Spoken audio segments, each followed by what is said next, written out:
Thank you, Mr. Chairman, and gentlemen, thank you for your testimony today and your service to our nation. Look, I want to agree with Senator Inhofe here. There's a lot of discussion about difficult choices. Actually, and you are up here, and you can't admit it, but you don't like this budget. We know that. I don't like this budget. This isn't difficult choices. This is bad choices. If you look at where the Biden administration is prioritizing our military, it's dead last. That and Homeland Security. After inflation, it's actually cuts. Every other agency gets a double-digit increase. But for the military and defense of our nation, it's dead last. Now, this is a very bipartisan committee. And I want to thank the chairman because I think he's doing a great job. And I want to thank my friend Angus King because I also think he's doing it. But I'm going to ask my colleagues, particularly my Democratic colleagues, for help. For help. Let's see the one on China.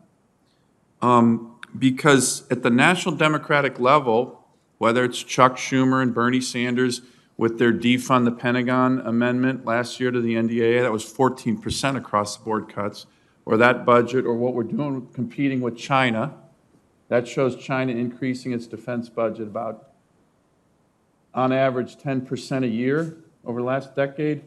We have decreased it, Obama, Biden, 25% cuts. 25% cuts, second term. That's just crazy.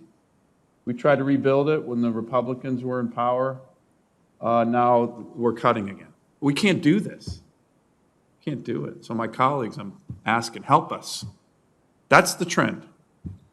So let me just ask Admiral, General Berger, if these trends continue, I'm not going to ask you to comment on the budget, but Admiral, I was very appreciative of your statement. If the Navy's top line remains flat, the fleet will decrease, but we need a larger, more capable fleet. If these trends continue, flat, or actually this is a declining military budget. Again, if your Department of Education, you get a 40% increase to your budget. You guys get a 4% cut. If these trends continue, what will this do specifically, Admiral and General, to our ability to compete against China in the long term? And I'm not asking for you to comment on this budget. I'm asking you declining budgets. What will that do, sir? Sure, it's going to cause us to make some difficult choices in terms of priorities.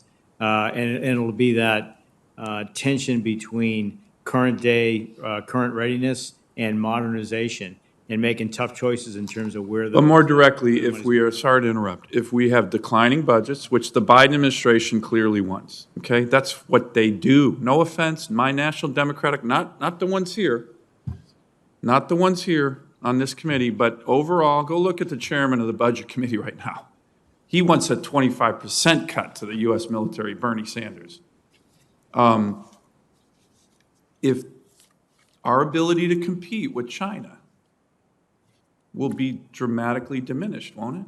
So I think that chiefs have been consistent about we believe our best advice is a 3 to 5% growth profile to put us in a place where we think we need to be to both compete, deter, and win if it comes to a conflict. Thank you, General. Do you have a view on this?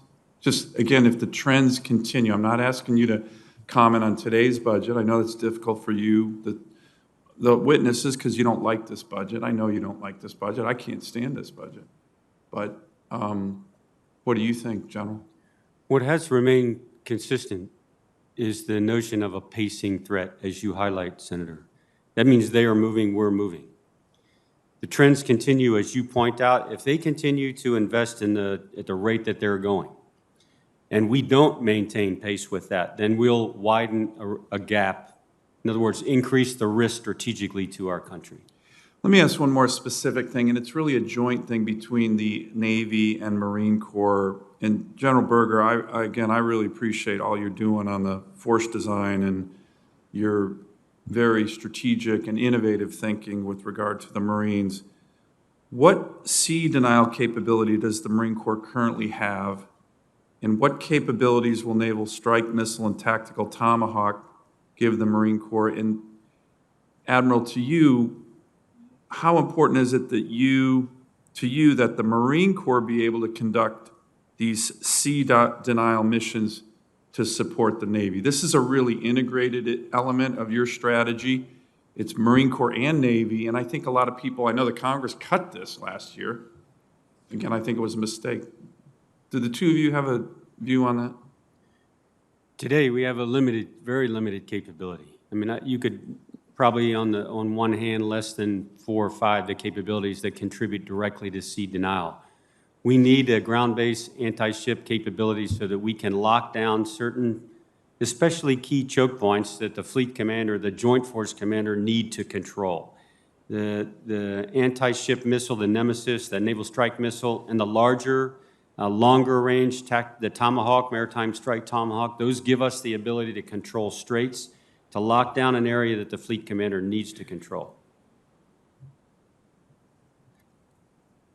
Sir, I agree with the Commandant, and I think that the analysis that we've done and we presented, it requires a different mix of both traditional battle force ships, but also new amphibious ships and combat logistics ships in order to yield more combat power in a distributed way. We understand how we think we need to fight in the future, and the plan that we have presented, the analysis that we've based on the analysis that we've done, I think puts us on a path to yield the kind of power that that you introduced and the Commandant followed up on. Thank you. Thank you, Mr. Chairman.